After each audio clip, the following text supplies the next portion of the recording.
E agora sim, vamos para a palestra Inovação Digital e Humana. Ainda há instantes estávamos a ouvir a capacidade de adaptação que o ser humano tem tido e que a ciência tem sido fundamental. A ciência tem sido sempre um elemento fundamental destas conferências. Este ano, naturalmente, também não é exceção nesse campo. E vamos então abrir o leque para a inovação e de que forma é que a inovação tem impacto tanto a inovação digital quanto humana.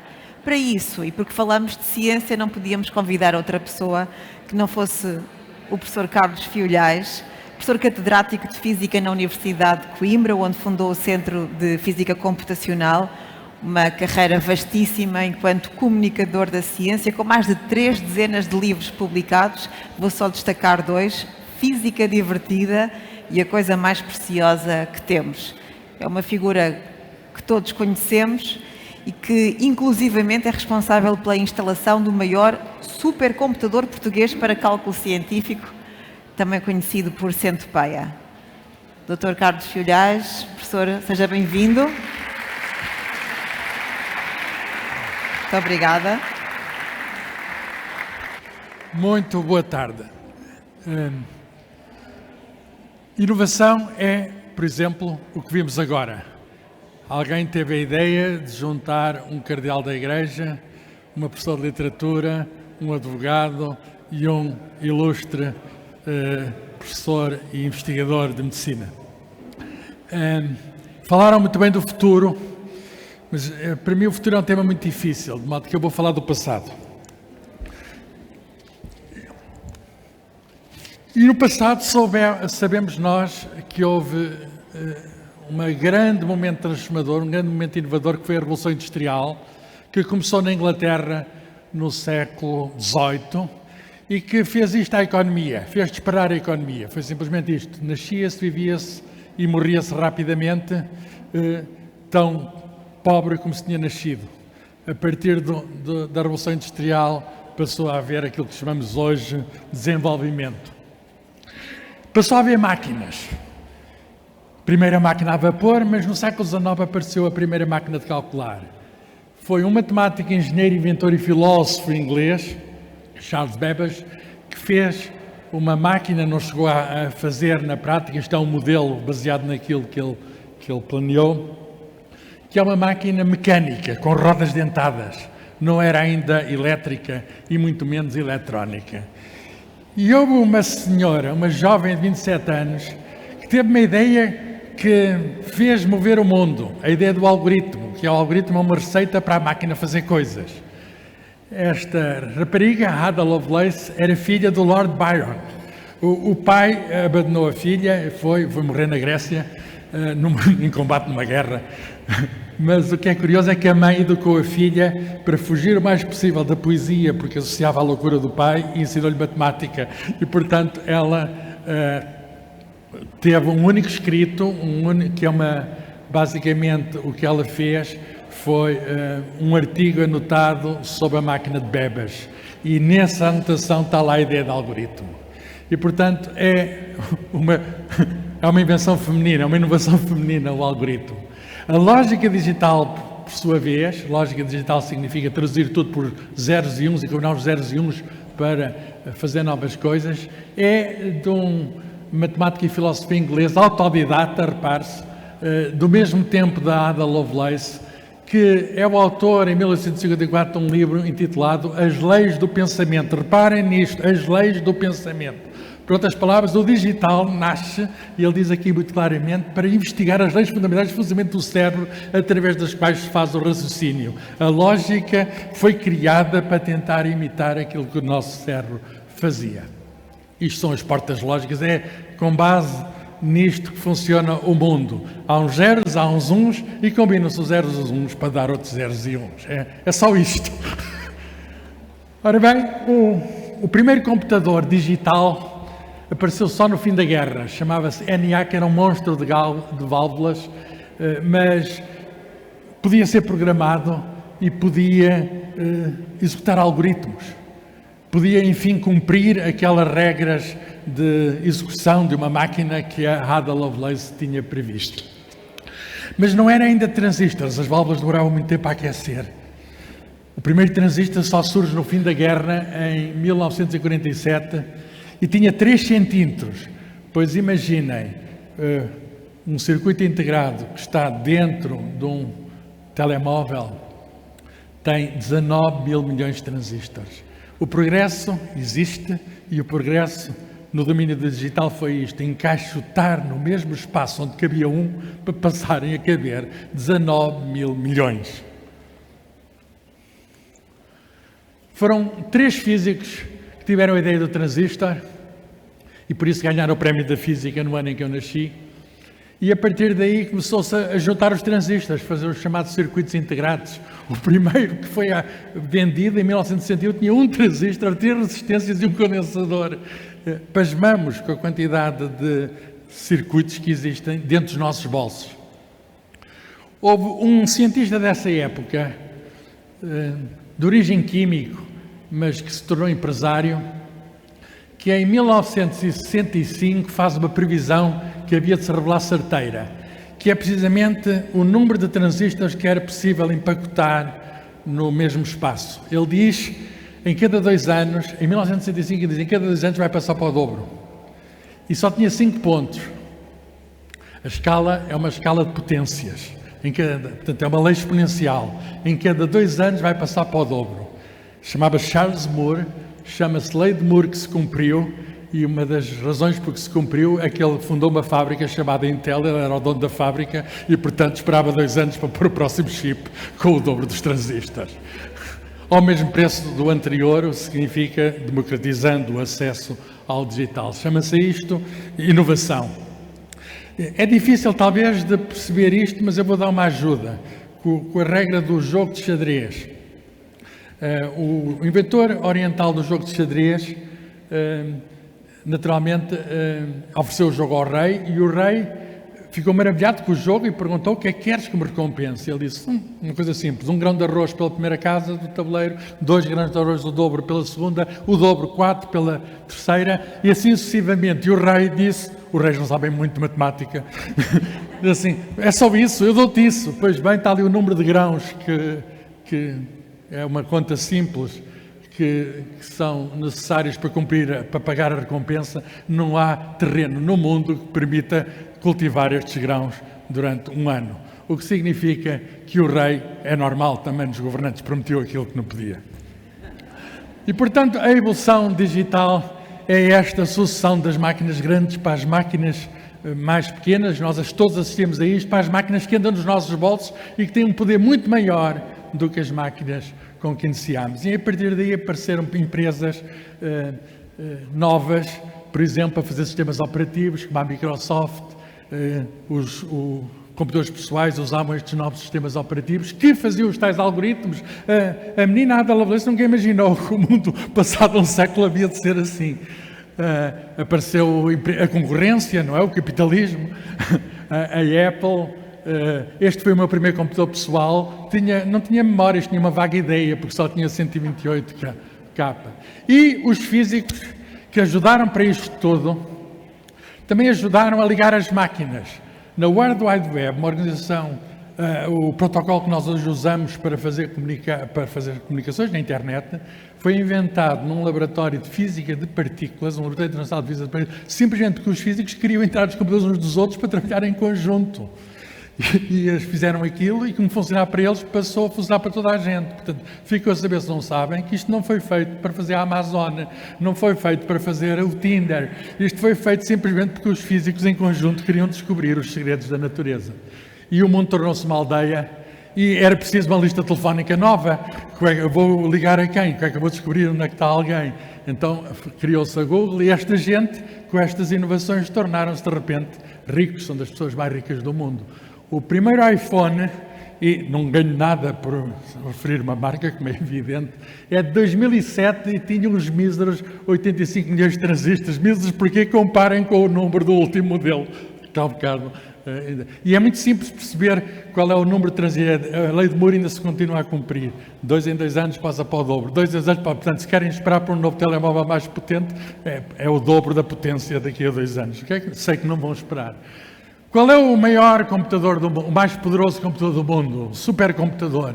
Chama-se Frontier, está instalado num laboratório de Estado dos Estados Unidos, tem uma potência fantástica e consegue-se isso com 8,7 milhões de processadores. O que significa que isto não é um computador, isto é um conjunto enorme de milhões de computadores.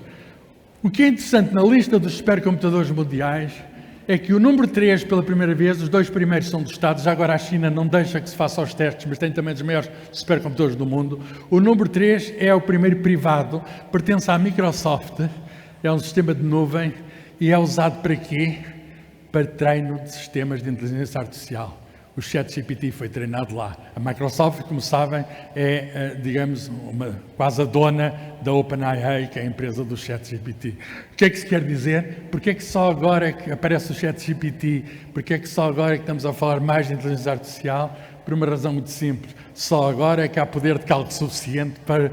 Se há números de transistores empacotados suficientemente para poder ter esta esperteza nas máquinas. Diz o Bill Gates que finalmente a era da inteligência artificial começou, portanto uma grande inovação, e pode-se perguntar, mas então a inteligência artificial não se falava já disso antes? Falava, e há muito tempo. E qual é a ideia da inteligência artificial? A ideia da inteligência artificial é, lembram-se da ideia do Charles Moore, do Gordon Moore, não, do Charles Bull, de imitar o cérebro humano? A ideia é a mesma. O que é inteligência? O que é que podemos... Nós somos inteligentes, uns mais do que outros, bem entendido, mas há bocado tivemos aqui uma manifestação ao vivo de inteligência variada.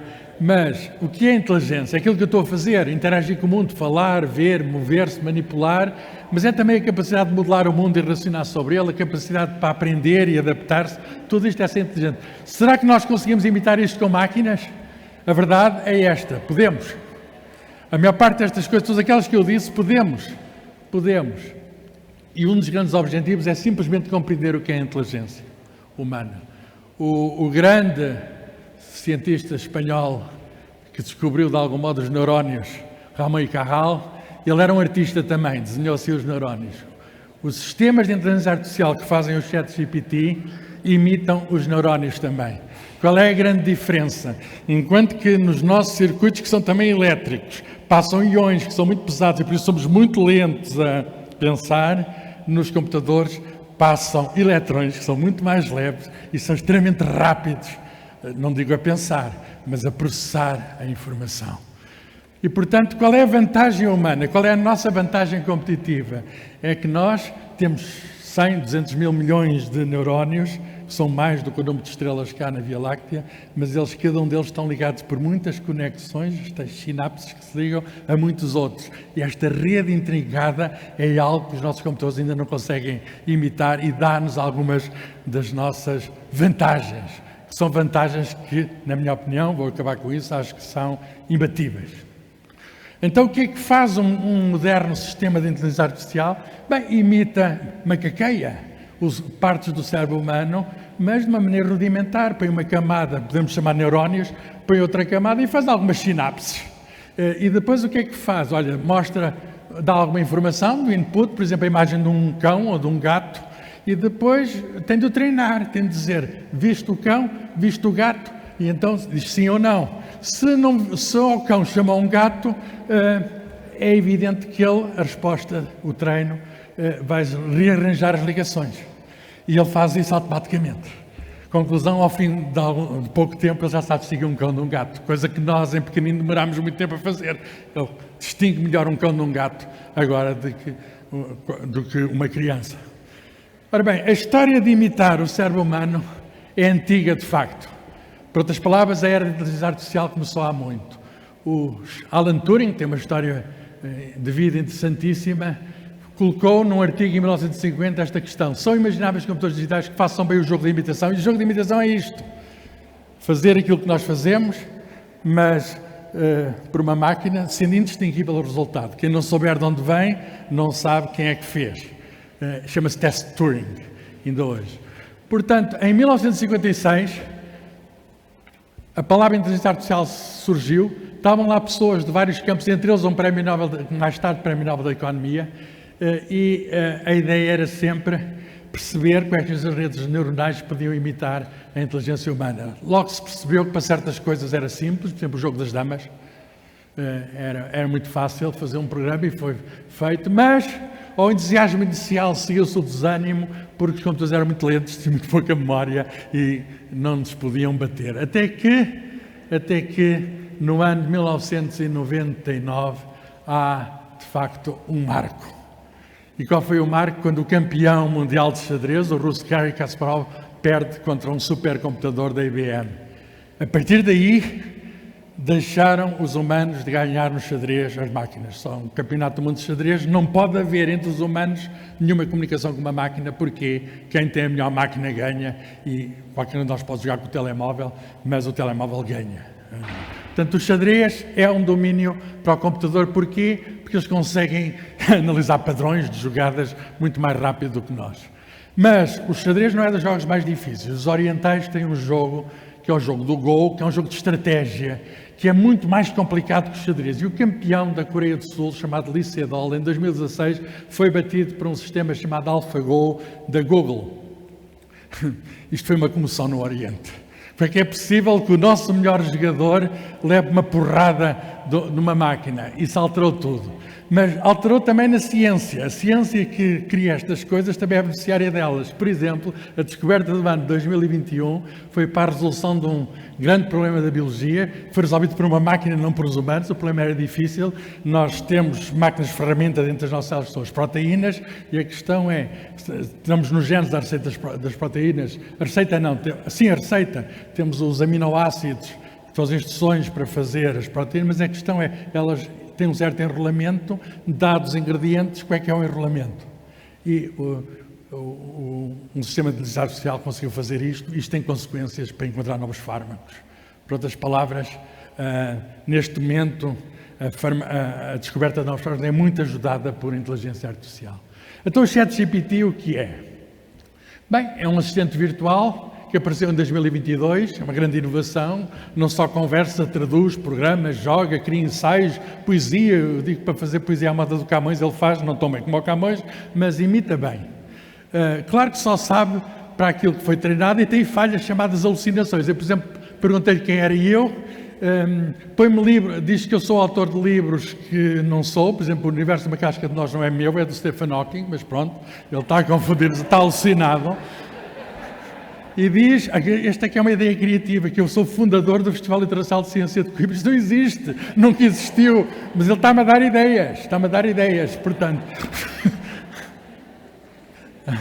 Houve um escritor australiano que perguntou-lhe que livros é que ele tinha, e havia uns títulos que ele nunca tinha escrito. Ele diz, olha, bom título, este título nem existe, eu vou escrever com o título que ali apareceu.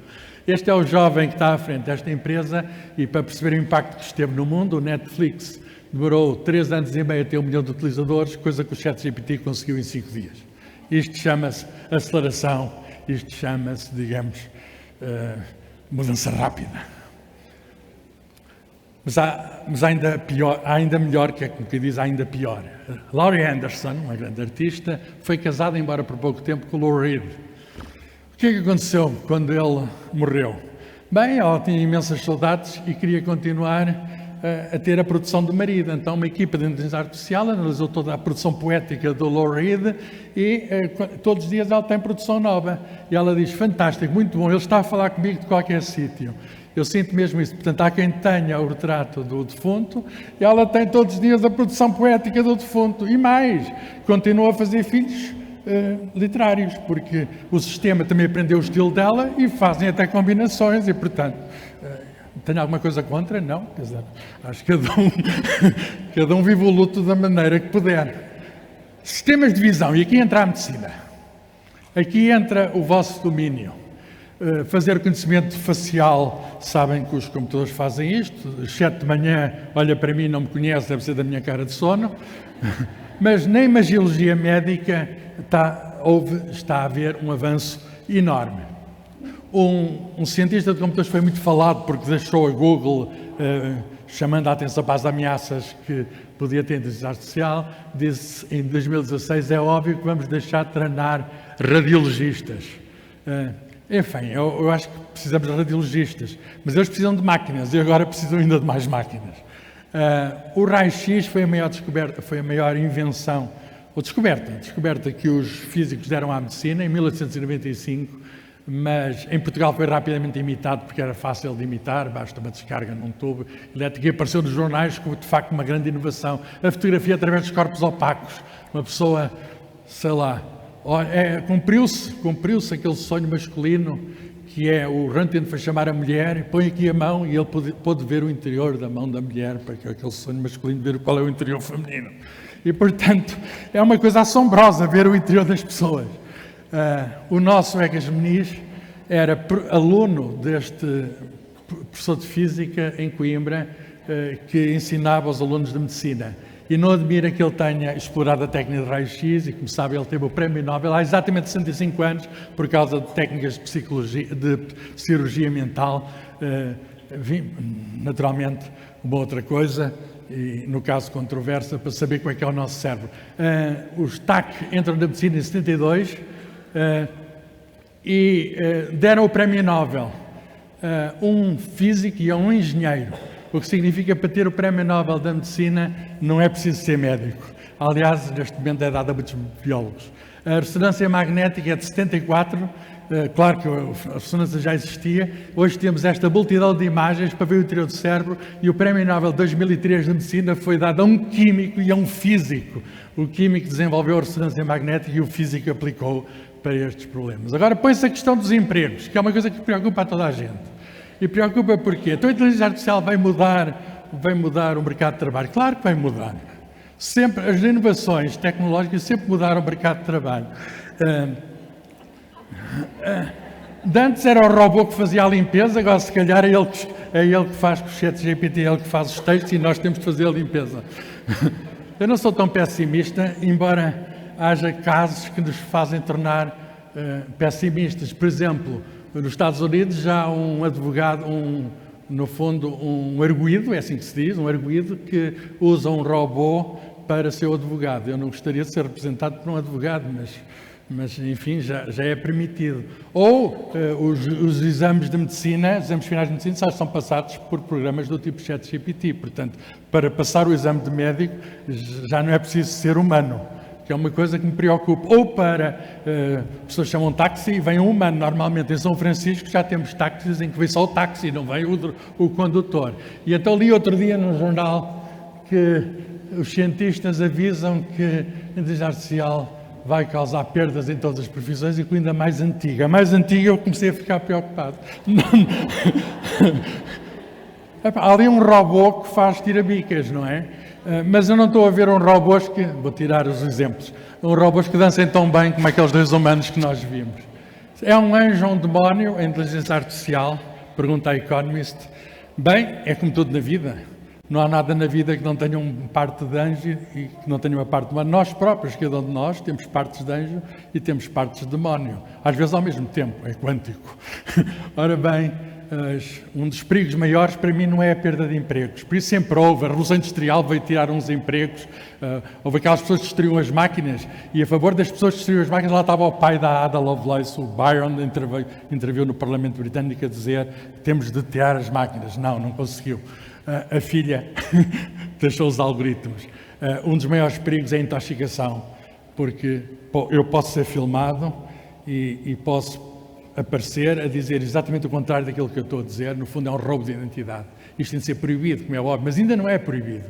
E isto é muito fácil de fazer.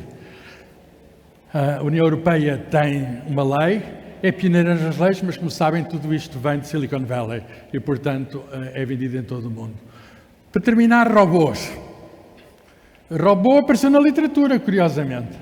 É uma palavra de um escritor checo e vem da palavra checa para trabalho forçado. Hoje temos robôs muito sofisticados que dão respostas como esta. Queremos impedir um mau futuro. Alguém lhe disse, e ela disse, olha, anda a ler muitas entrevistas de Elon Musk e a ver muitos filmes de Hollywood.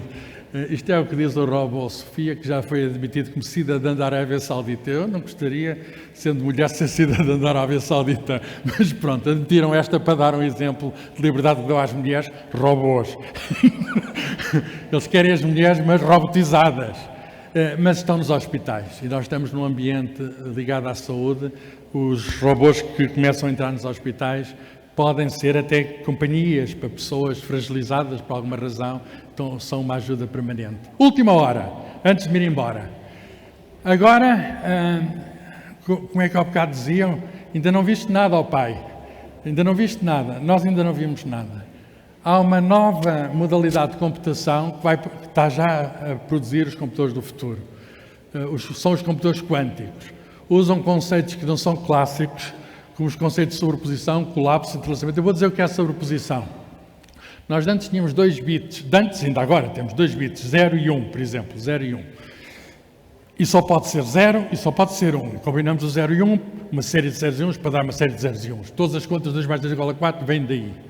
Mas podemos trabalhar com uma sobreposição do 0 e do 1. Por exemplo, o estado fundamental, que é o nível de energia mais baixa de um átomo, é o 0. E um estado excitado é o 1. Agora, a teoria quântica permite que esteja ao mesmo tempo no 0 e no 1. E nós, com esta possibilidade, podemos operar muito mais rapidamente, fazendo novas portas lógicas. A lógica é completamente diferente, mas temos estados de sobreposição. Temos amplitudes para o 0, amplitudes para o 1, e quando vamos fazer uma medida sobre o sistema atómico, temos uma certa probabilidade de ter o 0, uma certa probabilidade de ter o 1. Estamos, no fundo, como o gato de Schrödinger, que é um gato zombie. Está meio vivo e meio morto, porque tem uma certa probabilidade de estar vivo e uma certa probabilidade de estar morto. Isto, apesar de parecer assim uma coisa muito estranha, existe. E nós estamos a aproveitar isso. A Google já anunciou que tem a supremacia quântica. O que é dizer supremacia quântica? Consegue fazer com um computador quântico miniatura aquilo que um supercomputador não consegue, demoraria horas, dias ou anos. E, portanto, o futuro está aí. O futuro, esperemos que não seja mau, mas o futuro bom ou mau depende absolutamente de nós. Há quem diga que vamos ser substituídos por máquinas. Temos um futuro transhumano, chamada singularidade. Há quem anuncie o ano 2045. O Expresso da Medicina, vou viver isso. Será que a evolução artificial vai vir depois da evolução natural? O Stephen Hawking tem medo disso, diz que pode significar o medo da espécie humana. Eu não tenho medo disso por 2 razões. Vos vou submeter e farão o vosso juízo. Porque tem essa capacidade de selecionar, de escolher. Primeiro argumento, nós temos um corpo.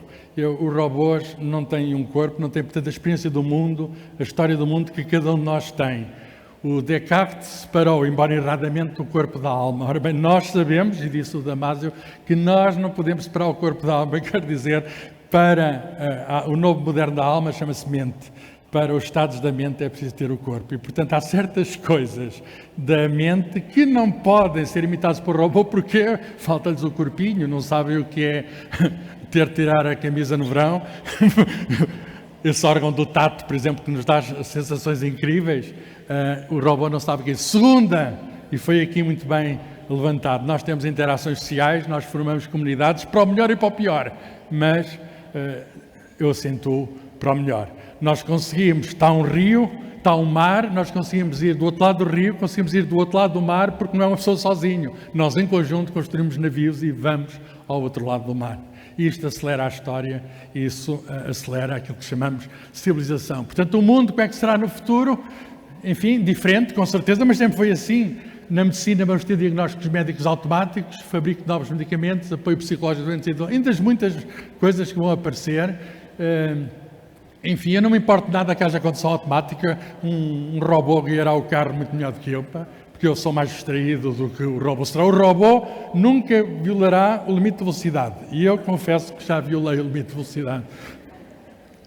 Termino então com uma frase de um cientista e também empresário chinês, que tem livros muito interessantes sobre a inteligência artificial, e diz isto para terminar. Eu faço minhas as palavras dele.